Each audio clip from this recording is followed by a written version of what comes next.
মেধাবী সে নয় যে প্রকৃতই মেধাবী, মেধাবী সেই যে অধ্যবসায় এবং চেষ্টা দিয়ে শেষ অবধি টিকে থাকে এবং সফলতার শেষ হাসিটা হাসে, বলেছেন রেদওয়ান মাসুদ মনীষী। আমি উত্তরবঙ্গের উত্তরের একটি জেলা গাইবান্ধা থেকে ইউসিসিতে ভর্তি হয়েছি, ঢাকার মেইন শাখা ফার্মগেটে।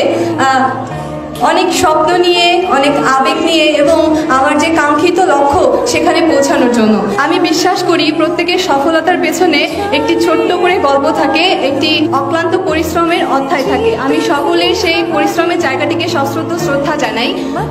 সাম্প্রতিক কিছু সময়ের একটি বিষয় আমার খুবই দৃষ্টিকটু লাগে, সেটি হচ্ছে যখনই কোনো পাবলিক পরীক্ষার ফলাফল প্রকাশিত হয় তখনই আমাদের সমাজের একটি শ্রেণীর মানুষ বলে ওঠে, আরে জিপিএ 5 পেয়েছো, জিপিএ 5টা এখন হাটে বাজারে। আসলেই কি তাই? একটু যদি লক্ষ্য করে দেখতে পারবো, আমাদের 2022-23 সেশনে উচ্চ মাধ্যমিক পরীক্ষায় দেশের 11টি শিক্ষা বোর্ড থেকে 13,59,442 জন শিক্ষার্থী উচ্চ মাধ্যমিকে অংশগ্রহণ করেছিল এবং জিপিএ পেয়ে উত্তীর্ণ হয়েছে মাত্র 92,595 জন। এর থেকে এটা স্পষ্ট যে জিপিএ 5 অর্জনটা ছেলের হাতের মোয়া নয়, এটা অর্জন করতে গেলে অবশ্যই পরিশ্রম করতে হয়। আমি বিশ্বাস করি আমার সামনে যারা রয়েছে তারা সকলেই, এই যে আজকে এখানে আমরা উপস্থিত হয়েছি, প্রত্যেকেই পরিশ্রম করেছি, প্রত্যেকেই পড়েছি। আজকে আমার মতো হয়তো তোমাদেরও এই মঞ্চে বসে এটাই মনে হচ্ছে যে উচ্চ মাধ্যমিকের যে সময়টাতে আমার কিছু বন্ধুরা পার্কের অলিতে গলিতে 2 ঘন্টা আড্ডা দিত, ঠিক সেই সময়ে একটি ঘরের কোণে পড়ার টেবিলে বসে আমরা পড়ার জন্য সময় ব্যয় করতাম। ঠিক সেই সময় যখন তারা ফেসবুকে মনোযোগ দিত, রঙিন ছবি তুলে ক্যাপশন দিত, শেয়ার কমেন্ট রিয়াক্টের জন্য, সেই সময়টাতে আমরা ব্যয় করেছি ফেসবুকে নয় টেক্সট বুকে।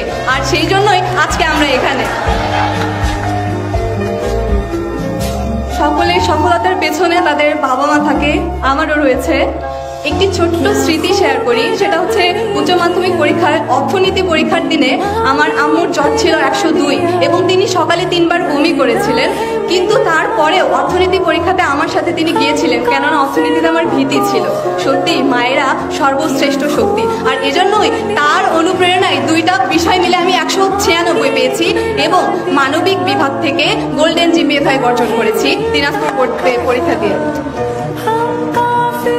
বঙ্গবন্ধু শেখ মুজিবুর রহমান একটি কথা বলে গেছেন, আমার এই স্বাধীনতা ব্যর্থ হয়ে যাবে যদি না আমার একটি বাঙালিও না খেয়ে থাকে। ঠিক সেভাবেই আমাদের এই জিপিএ প্রাপ্তি ব্যর্থ হয়ে যাবে যদি না আসন্ন ভর্তি যুদ্ধে আমরা টিকে থাকতে না পারি, আমাদের অবস্থানটাকে দৃঢ় করতে না পারি।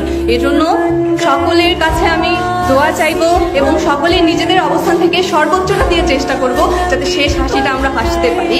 এবং আমাদের যে পিতামাতা রয়েছে পেছনে, তাদের যে কষ্ট, তাদের যে আশা আকাঙ্ক্ষা এবং গর্ব করে প্রতিবেশীকে বলা, এই যে এটা বলেছিলি আমার মেয়ে ভাঙা চাল কি উঠাই দিবে, দেখ আজকে সত্যি আমার ভাঙা চাল আমার মেয়ে উঠাই দিছে, আমার ছেলে উঠাই দিছে।